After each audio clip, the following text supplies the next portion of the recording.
ওহো কি অবস্থা সবার, this is Symphony Z42 and আমি কিন্তু সিম্ফনি Z সিরিজের সবগুলো ফোন ইউজ করে রেখেছি এবং আমি নিঃসন্দেহে বলতে পারি this is the best design phone. আর তার সাথে আজকে এই ফোনটাতে আমরা অন্তত বেঞ্চমার্ক রান করেছি, গেমিং টেস্ট করেছি আর এক্সট্রিম ক্যামেরা টেস্ট করেছি। সব টেস্ট করে আপনাদের জন্য একটা কমপ্লিট রিভিউ নিয়ে আসার চেষ্টা করেছি যে আপনার জন্য এই ফোনটা কেমন হবে এবং আপনার কি এই ফোনটা কেনা উচিত হবে কিনা। তো হ্যালো গাইস, কেমন আছেন সবাই? আমি রবিন, আপনারা দেখছি মোবাইল বাড়ি। তো চলুন এটা ডিজাইনে ডুব দেওয়া যায়। সো হাতে নিয়ে প্রথমে আপনাদের যেটা মনে হবে যে এটা অবশ্যই 14 থেকে 15,000 টাকার একটা ফোন, যে ডিজাইন তারা দিয়েছে, পিছনে একটা গ্লাস্টিক লুক আপনারা পেয়ে যাচ্ছেন। সাইড ফ্রেমটা অনেকটাই ফ্ল্যাট করা হয়েছে, বাট এতটাও নয় যে হাতে আপনাদের সমস্যা হবে ধরতে। পিছনটা অনেকটাই আইফোন থেকে ইন্সপায়ার্ড লাগলেও আমার কাছে কিন্তু ডিজাইনটা খারাপ লাগেনি। আর আইফোন থেকে সবাই ইন্সপায়ার্ড হয়, সিম্ফনি হলে ক্ষতি কি। আর যেই প্রাইস রেঞ্জে তারা আইফোনের ডিজাইন কপি করার চেষ্টা করেছে সেটা জাস্ট অ্যামেজিং এবং সেটা কিন্তু তারা অনেক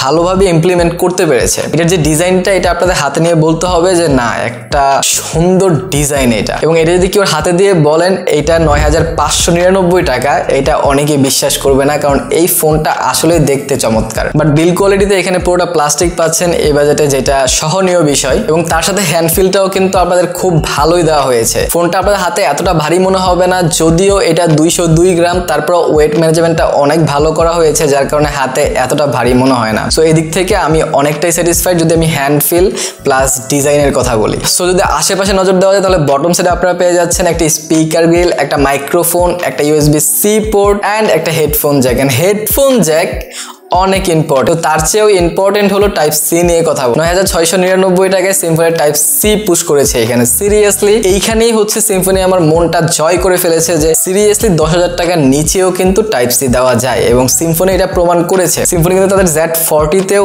টাইপ সি পুশ করেছিল, এইখানেও তারা টাইপ সি পুশ করেছে এবং দিস ইজ অ্যামেজিং। অ্যান্ড আমি সব ব্র্যান্ডকেই বলবো যে সিম্ফনি থেকে এইটা আপনারা শিখেন যে 10,000 টাকার নিচেও, হ্যাঁ রিয়েলমি আমি আপনারাই বলছি, আমি আপনারাই বলছি যে 10,000 টাকার নিচের ফোনও টাইপ সি দেওয়া যায়। আপনারা 13-14,000 টাকার ফোনে টাইপ সি দেন না, শিখেন সিম্ফনির কাছ থেকে কিছু। এই বাজেটে টাইপ সি পোর্ট দেওয়ার জন্য সিম্ফনিকে যেভাবে ধন্যবাদ জানানো যায়, ঠিক সেভাবেই আমরা ধন্যবাদ জানাতে চাই গাজীপুর চৌরাস্তার শাপলা ম্যানশনের SK টেলিকমকে, যারা এই ফোনটি আজকে আমাদের কাছে পাঠিয়েছে। এই ফোনটা সহ সিম্ফনির যাবতীয় সব ধরনের ফোন তাদের কাছে পেয়ে যাবেন। ডিসক্রিপশনে নাম্বার দিয়ে দিচ্ছি, এখনই কল দিয়ে জেনে নেন। অ্যান্ড মোবাইল বাড়ি কোডটি ইউজ করলে আপনারা কিন্তু নিশ্চিত ডিসকাউন্ট পেয়ে যাবেন। সো রাইট সাইডে আপনারা পেয়ে যাচ্ছেন volume rocker and power button. আর পাওয়ার বাটনের পজিশনটাও আমার কাছে খুব ওয়েল পজিশনে মনে হয়েছে, ইজিলি হাতের থামটা রিচ করছিল সেখানে। লেফট সাইডে আপনারা একটা কমপ্লিট সিম ট্রে পেয়ে যাচ্ছেন, যেখানে দুটো সিম কার্ডের পাশাপাশি একটা মেমোরি কার্ড ইউজ করতে পারবেন। আর সেই মেমোরি কার্ডটা 256 GB পর্যন্ত এক্সপেন্ড করতে পারবেন, হুইচ ইজ গুড রাইট। আর টপ সাইড পুরোটা ক্লিন পাচ্ছেন। এখানে একটা সেকেন্ডারি মাইক্রোফোন। আমার মনটা চেয়েছিল বাজেটের দিকে তাকিয়ে আর তারা যে ডিজাইন এন্ড টাইপ সি দিয়েছে সেই দিকে তাকিয়ে আমি এই দুঃখ ভুলে গেছি। এছাড়া এটার বটম ফায়ারিং স্পিকারটাও আমার কাছে মোটামুটি লাউড মনে হয়েছে,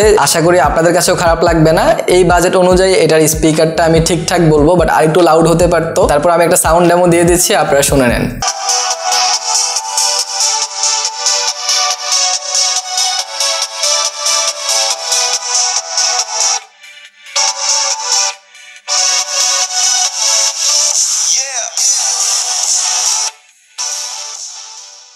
এবার আসা যাক ডিসপ্লে সেকশনে। ডিসপ্লে সেকশনে এখানে আপনারা 6.52 ইঞ্চের একটা IPS HD plus resolution display পাচ্ছেন, যার PPI হচ্ছে 269। ডিসপ্লের কথা বললে আমার কাছে ডিসপ্লেটা এতটা খারাপ লাগেনি। ইনডোরে তো আপনাদের কোনো প্রবলেম হবে না, কন্টেন্ট ওয়াচিং এও আপনারা খুব ভালোভাবে দেখতে পারবেন। বাট সাইড বেজেলটা আমি আরেকটু কম আশা করেছিলাম, তাহলে এখানে কন্টেন্ট ওয়াচিংটা আরো অনেক ইমপ্রুভ হয়ে যেত। আর আউটডোরে ডিরেক্ট সানলাইট বাদে আপনাদের এতটা প্রবলেম হবে না আশা করি, ইজিলি আপনাদের ডিসপ্লেটা ভিজিবল হবে। আর এটা ডিসপ্লেতে কমতি হিসেবে আমি শুধুমাত্র সাইড অ্যাঙ্গেল ভিউতে একটু প্রবলেম পেয়েছি, এছাড়া আমার মনে হয় এটা ডিসপ্লেটাও এই বাজেট অনুযায়ী খুব ভালো একটা ডিসপ্লে। সো এবার কথা বলা যাক UI এন্ড OS নিয়ে। এখানে আপনারা out of the box Android 11 পেয়ে যাচ্ছেন। 12 হলে তো অনেক ভালো হতো, বাট তারা 11 দিয়েছে। আর সিম্ফনির একটা বদভ্যাস হচ্ছে তারা আপডেট পুশ করে না। সো 11-এ যেহেতু এসেছে, এটা 11-ই থাকবে আশা করতে পারেন আপনারা। 12-এ যাওয়ার আশা খুবই কম। তাছাড়া এখানে সিম্ফনি কাস্টম UI রয়েছে, যেটাও মোটামুটি লাইট ওয়েটই ছিল, এতটা ব্লট ওয়েট দিয়ে ঠাসা ছিল না। কিন্তু এইটার যে টাচ টাচ রেসপন্সটা আমার অনেকটাই কম মনে হয়েছে এবং অনেকটা লেগি মনে হয়েছে ভাব।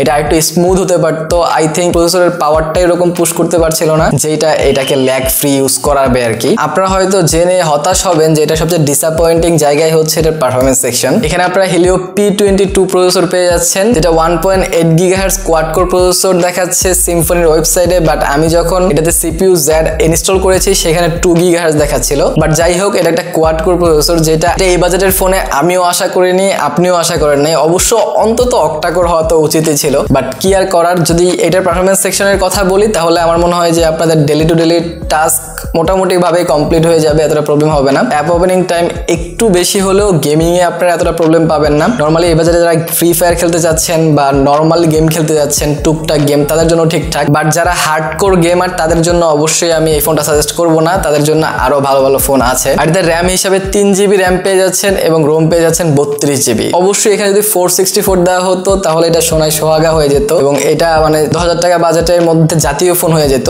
মানে সিরিয়াসলি এটাতে যা যা জিনিস দেওয়া হয়েছে এখন অবধি সবকিছু পারফেক্ট। যদি আমরা প্রসেসরটা আর র্যাম রোমটা একটু সাইডে দেখি, কিন্তু তারপরেও যদি চিন্তা করেন যে 9500 টাকায় কিন্তু 3 GB 32 GB ইজ এনাফ।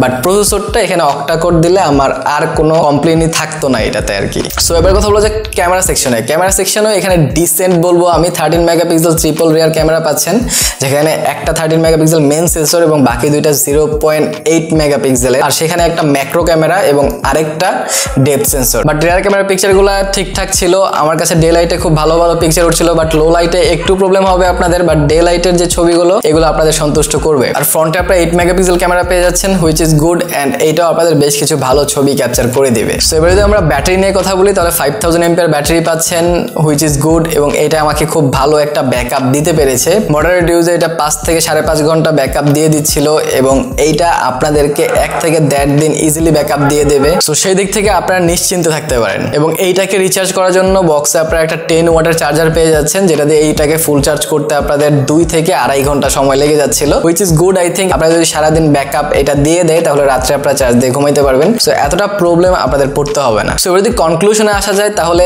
আমি অবশ্যই এই ফোনটা নিয়ে সুপার ক্রেজি সিরিয়াসলি, কারণ সিম্ফনির জন্য আমার আসলে একটা সফট কর্নার অলওয়েজ কাজ করে। কারণ আমি যখন চ্যানেল শুরু করেছিলাম তখনও কিন্তু আমি সিম্ফনির রিভিউ দিয়ে শুরু করেছিলাম। এখন হয়তো সিম্ফনির রিভিউ কম দেওয়া হয়, কিন্তু তারপরেও আমি সিম্ফনির সবগুলো ফোন নিয়েই অনেক এক্সাইটেড থাকি।